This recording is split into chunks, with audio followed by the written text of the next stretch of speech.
বন্ধুরা, একটি ঘরে 10টি মোমবাতি জ্বলছে। এখন তুমি সেখান থেকে 4টি মোমবাতি নিভিয়ে দিলে, তাহলে বলো তো 10 মিনিট পর ওই ঘরে আর কতটি মোমবাতি থাকবে? যদি তোমরা এই উত্তরটি পারো তাহলে কমেন্টে জানাও।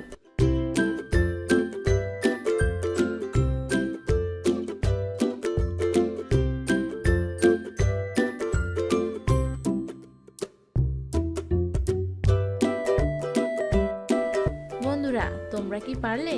ওই ঘরে আর 4টি মোমবাতি থাকবে, কারণ বাকি মোমবাতিগুলো জ্বলে শেষ হয়ে যাবে। তো বন্ধুরা, তোমরা যারা এই ধাঁধাটির উত্তর পেরেছিলে তারা ভিডিওতে একটি লাইক দিয়ে দিও। চলো পরের প্রশ্নটি দেখে আসি। একদিন বাড়ির কাজের মেয়ে পুলিশকে ফোন করে সেই বাড়িতে আসতে বলে। পুলিশ সাথে সাথেই সেখানে আসে। পুলিশ আসার পর কাজের মেয়েটি বলল, স্যার, আমি বাসায় কাজ করছিলাম আর ম্যাডাম আমার পাশের রুমেই ঘুমিয়েছিল। আর তখন আমি একটি গুলির শব্দ শুনতে পাই।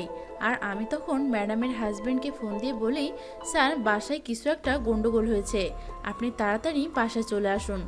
এরপর আমি ম্যাডামের ঘরে যাই এবং দেখি ম্যাডামকে কেউ গুলি করে হত্যা করেছে। আর তখন আমি আপনার কাছে ফোন করি। সব কিছু শোনার পর পুলিশ বাড়ির চারপাশটা খুব ভালো করে দেখে। আর ঠিক তখনই মহিলাটির হাজবেন্ড আসে এবং বলে, স্যার, কে আমার ওয়াইফকে গুলি করেছে? আপনারা কি কারো খোঁজ পেয়েছেন?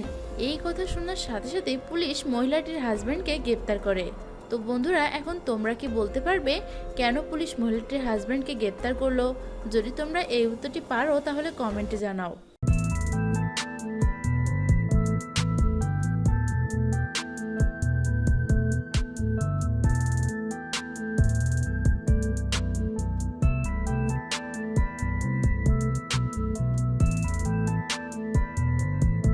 বন্ধুরা, তোমরা কি এই উত্তরটি পেয়েছিলে? আসলে কাজের মহিলা তার মালিককে ফোন করে বলেছিল, স্যার, বাড়িতে কিছু একটা গন্ডগোল হয়েছে। কিন্তু সে এটা বলেনি যে ম্যাডামকে গুলি করে মার্ডার করেছে। কিন্তু তার হাজবেন্ড কিভাবে বুঝলো যে তার ওয়াইফকে গুলি করে মার্ডার করা হয়েছে? আর এই কারণেই পুলিশ তাকে গ্রেপ্তার করে। তো বন্ধুরা, তোমরা যারা এই ধাঁধাটির উত্তর পেয়েছিলে তাদেরকে ধন্যবাদ। চলো পরের প্রশ্নটি দেখে আসি।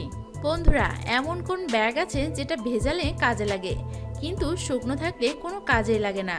যদি তোমরা এই উত্তরটি পারো তাহলে কমেন্টে জানাও।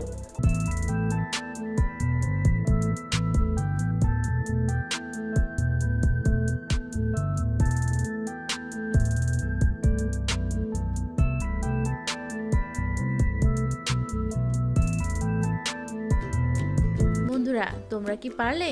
এই উত্তরটি হবে টি ব্যাগ। চলো পরের প্রশ্নটি দেখে আসি। বন্ধুরা, তোমরা স্ক্রিনে একটি মাছের ছবি দেখতে পাচ্ছ এবং তার পাশে 4টি শ্যাডো রয়েছে। এখন তোমাদের বলতে হবে এই মাছের আসল শ্যাডো কোনটি। যদি তোমরা এই উত্তরটি পারো তাহলে কমেন্টে জানাও।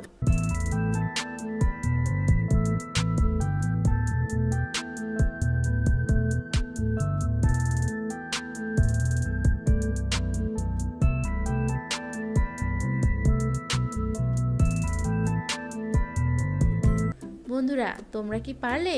এই মাছের আসল শ্যাডো রয়েছে অপশন এ তে। এবার রয়েছে আজকের ভিডিওর সবথেকে গুরুত্বপূর্ণ প্রশ্ন। তোমরা স্ক্রিনে একটি মেয়েকে দেখতে পাচ্ছ।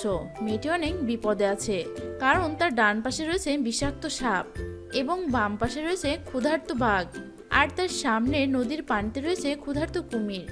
এখন বন্ধুরা, তোমরা কি বলতে পারবে মেয়েটিকে এখান থেকে বেঁচে ফিরতে হলে কোন রাস্তা দিয়ে সে যাবে? যদি তোমরা এই উত্তরটি পারো তাহলে কমেন্টে জানাও।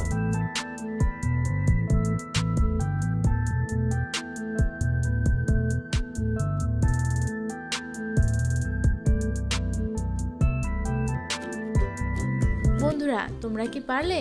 মেয়েটির এখানে ডান দিক দিয়ে লাফ দিয়ে যাওয়া উচিত, কারণ সাপের উপর দিয়ে লাফ দিয়ে গেলে সাপ তাকে হয়তো কামড়াবে, কিন্তু সে ডাক্তারের কাছে গেলে সে সুস্থ হতে পারবে। কিন্তু সে যদি বাঘের রাস্তায় যায়, বাঘ তাকে আস্ত গিলে খাবে। অথবা সে যদি নদীর পানিতে ঝাঁপ দেয়, তাহলে কুমিরও তাকে আস্ত গিলে খাবে। আর তাই আমার মনে হয় তার ডান দিক দিয়ে যাওয়াই উচিত। তো বন্ধুরা, আমার ধাঁধাটি তোমাদের কেমন লাগলো? ভালো লাগলে আমার ভিডিওতে একটি লাইক দিয়ে দিও।